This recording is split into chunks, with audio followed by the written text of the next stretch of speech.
Šodien mēs gatavosim kļockas. Mums vajadzīs dažas lietas priekš šitā. Mums vajadzēs 100 gramus ar eļļu, pieliksim cukuru pēc garšas. Mums vajadzēs 750 gramu ar miltiem, 2 olas būs vajadzīgas. Mums būs vajadzīgi 600 grami ar biezpienu, kā arī 250 ml piens un ūdens. Un mums būs vajadzīgs raugs.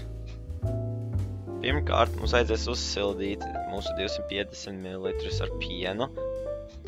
Tikai tā, ka tas ir silts. Mums nevajag karstu. Pēc tam to vajadzēs ielikt bļodā, lai vēlāk mēs varētu iebērt tur raugu. Tad, kad esam gatavi, mēs varam pievienot mūsu raugu, un tad būs jāpagaida aptuveni 15 minūtes, līdz raugs būs pamodies. Man vajadzēja ielikt kaut kādas 2/3 no paciņas. Viss likums svērt, tāpēc es vienkārši pieliku, cik likās labi. To var arī pamaisīt, lai viss raugs tiek pie piena. Tagad mēs liksim miltus bļodā, tādēļ mums vajadzēs ļoti liela bļoda, kuru ielīdīs visi 750 grami ar miltiem. Mums vajadzēs arī pārtikas svariņus, tā lai saprastu, cik mēs miltus liekam klāt. Kā arī pašus miltus mēs vajadzēs ar sietiņu iekritīt iekšā, tā lai nebūtu necik kunkuļu.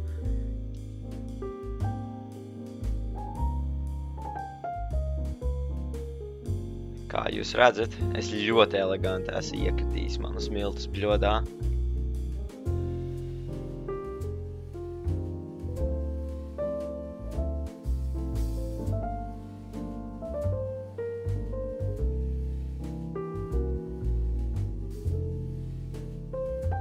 Pie miltiem mēs tagad pieliksim 100 ml ar eļļu.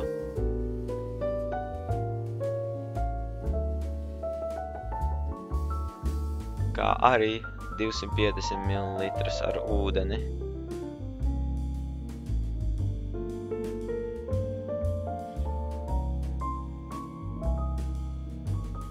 Pēc tam pie visa šitā klāt mēs pieliksim mūsu raugu un piena maisījumu.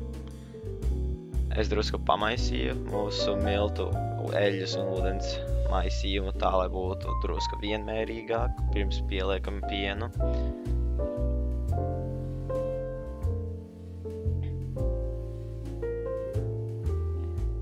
Pēc tam mums vajadzēs pielikt 2 ēdam karotes ar cukuru.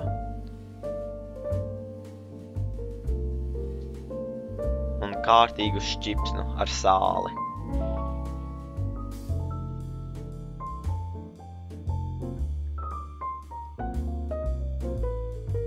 Var tagad drusku pamēģināt pamaisīt. Kā jūs redzat, tas neizdevās ļoti labi. Tātad man vajadzēs uzeļot rokas, tā lai man nepielīp klāt tik stipri pie mīklas. Un tad vajadzēs kārtīgi izmīcīt. Mums mīkla ir jāmīca līdz tā ir gluda un spīdīga. Un līdz tā to var saņemt tādā bumbas formā, un tā nesagāzīsies pa visām malām. Kamēr mīts ir pēc iespējas jādabū visi tie miltu un šķidruma daļas, kas varētu būt bļodā kaut kur apakšā nosēdušies. Vienkārši, lai neko mēs pēc iespējas vairāk mēs netērētu nekādu pārtiku.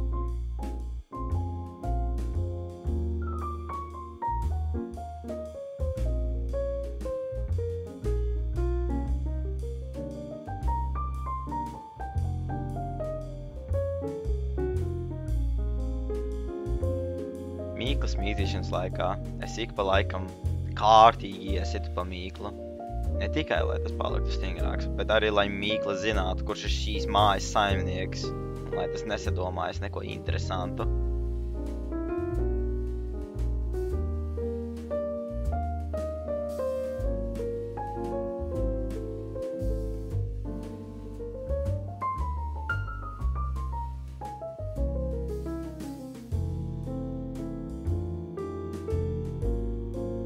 Tad, kad mīkla ir kārtīgi izmīcīta un ir diezgan gluda un spīdīga, mūsu trauks būs jāieeļo, tā lai, kad atpūšas mīkla, tā var uzaugt un nepielipt pie sāniem. Noder arī apklāt pašu mīklu ar eļļu.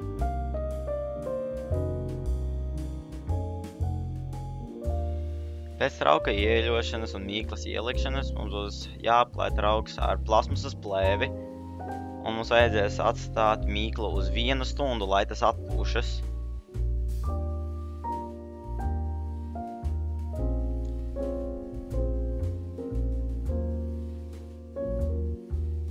Mums būs jāpievieno viss mūsu biezpiens.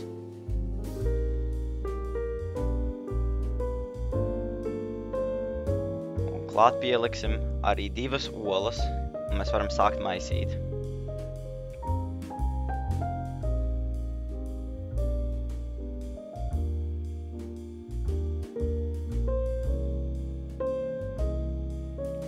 Tas ir jāsamaisa līdz ir kārtīgi samaisies, kad neredz neviens pavisam baltas daļiņas, un tad es pieliku cukuru pie garšas.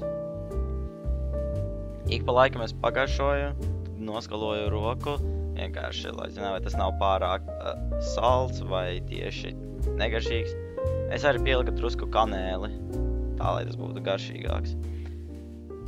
Mēs drīz būsim jau gatavi izgriezt mūsu mīklu. Mums visiem vajadzēs cepamo pannu noklāt ar cepamo papīru un skaisti nogriezt lielu gabalu nost. Mēs varam dabūt mūsu ripinātāju priekš mīklas, un mēs varam paņemt kādu daļu no mīklas un nolikt to uz cepamās pannas vai jebkur, kur jūs gribat rullēt.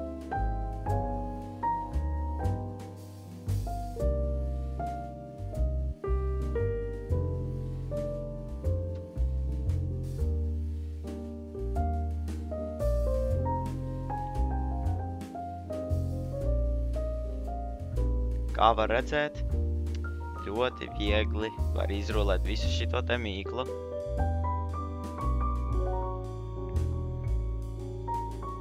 Ir jādabū līdz ar apmēram 3 mm biezums. Var biezāk, var plānāk, nav izbūtības. Un es lietoju krūzi, lai izgrieztu pašas formiņas priekš kļockām.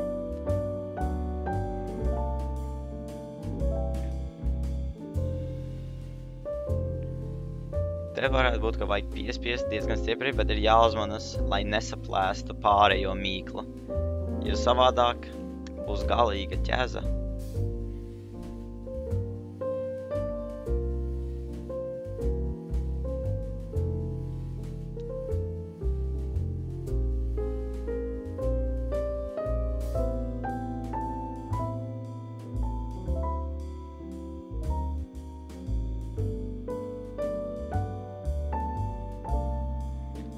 Kad ir izgrieztas visas formiņas, mēs varam to atdalīt no atlikušās mīklas, samīcīt atpakaļ, un šoreiz uz labākas virsmas mēs varam to izripināt mierīgi.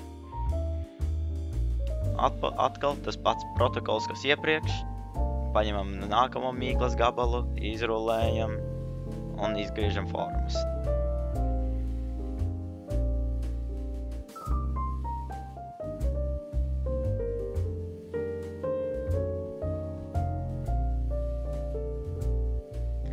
Tad, kad visas formiņas ir gatavas, mēs esam gatavi tās pildīt ar biezpienu.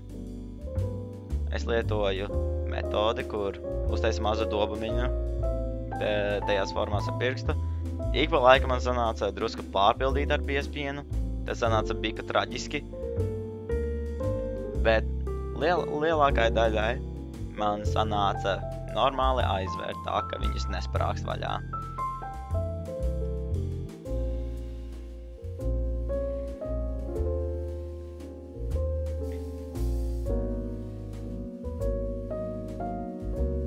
Šādi te vienkārši darīt. Var izveidot pelmeņiem līdzīgas formas ar šitiem. Un tad mums ir jācep uz 17 līdz 20 minūtēm uz 190 grādiem cepešu krāsnī. Vai arī līdz paliek diezgan brūns. Un mums ir gatavas, garšīgas, siltas kļockas.